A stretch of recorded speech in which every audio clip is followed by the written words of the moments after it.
Thanks for joining us for the news tonight. I'm Scott Daniels. We have full coverage of Hurricane Florence tonight as it lashes across the eastern seaboard. Jay Gray reporting live. Be safe out there, Jay. Thank you very much. Tonight we are hearing from a local strike team that's helping with the relief efforts on the East Coast as Hurricane Florence rolls in. The team left from Santa Barbara with so much damage before the storm even makes landfall. The question on everyone's mind is, what's next? Chief Meteorologist Dave Hovde has been tracking Hurricane Florence and has the very latest. Hey, Dave. News Decision 2018. Candidates for Arroyo Grande City Council are getting ready for the general election. They met with voters tonight.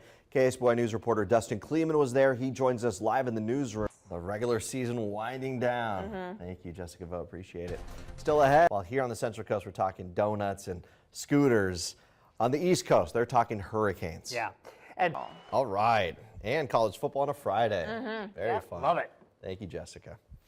A teenager in Santa Barbara is teaching us all a thing or two about being a good Samaritan. Brooke, you said you haven't been to Slow Brew Rock yet. I have not. I need to go. It's new. My only time going there was to film the commercial for KSBY, but it's a fun venue and yeah, I can it's tell. a local staple. Thanks for joining us for the news at 6. I'm Scott Daniels. Places that normally would be bustling are now deserted. The only people flying into the airport in Myrtle Beach, South Carolina, are emergency crews who are being called in to help. Airlines have canceled more than 1,700 flights on the East Coast. Hub airports like Charlotte and Raleigh are also preparing for huge disruptions in air travel. Major airlines like United, American, and Delta are allowing people in affected areas to change their plans. Millions of people are in the path of the storm, as well as a lot of key infrastructure. So far, at least 80,000 customers are without power in North Carolina. A utility company in Greenville, North Carolina, is using a temporary dike filled with water to keep a substation from flooding. At least 6 nuclear power plants are in the area, though utility companies are reassuring people that they're prepared to weather the storm. We've got Chief Meteorologist Dave Hovde taking a look at this storm. Dave, you've been tracking this for more than a week now. We have a follow-up now on a Santa Maria man accused of accidentally shooting and killing his younger brother. 19-year-old Fernando Navarro pleaded guilty today to shooting after initially pleading not guilty. Navarro was arrested in February after his 13-year-old brother, Leonardo, was killed. The DA's office says as part of the agreement, Navarro is expected to be sentenced to 3 years in prison and 1 year and 8 months of community supervision. His sentencing is set for October 4th. San Luis Obispo police are looking for a 28-year-old at-risk man. Concerned family members reported Spencer Vanderhayden missing earlier today. Police say due to the circumstances surrounding his disappearance, he is considered at risk. If you have any information about his whereabouts, you are urged to call police. 1 year after a Santa Maria man nearly died in a motorcycle crash on Stowell and Broadway, he's ready to start the quarter at Cal Poly.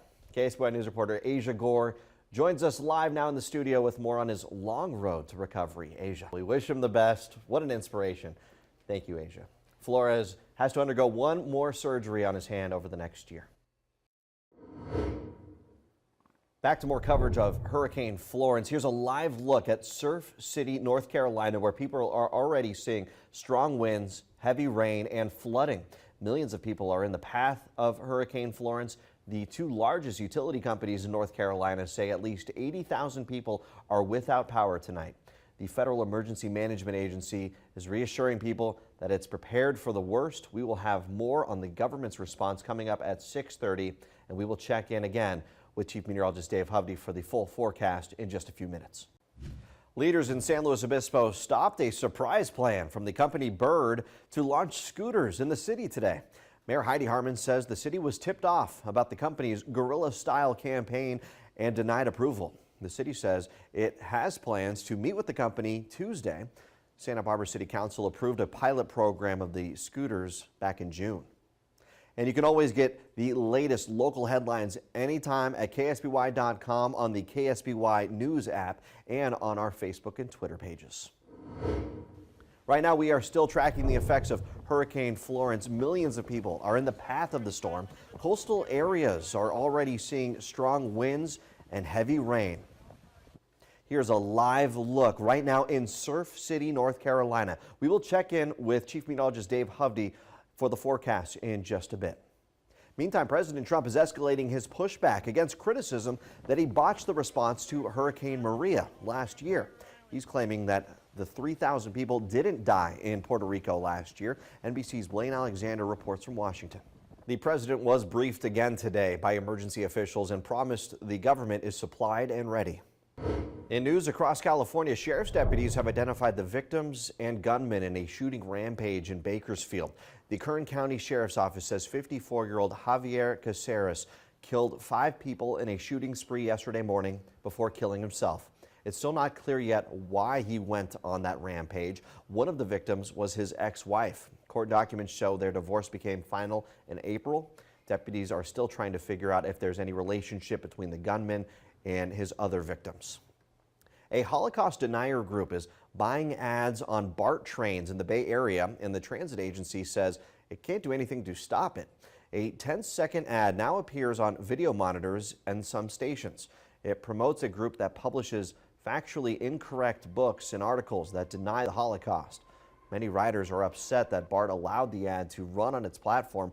BART says it's a government agency and it's required to carry ads under free speech laws.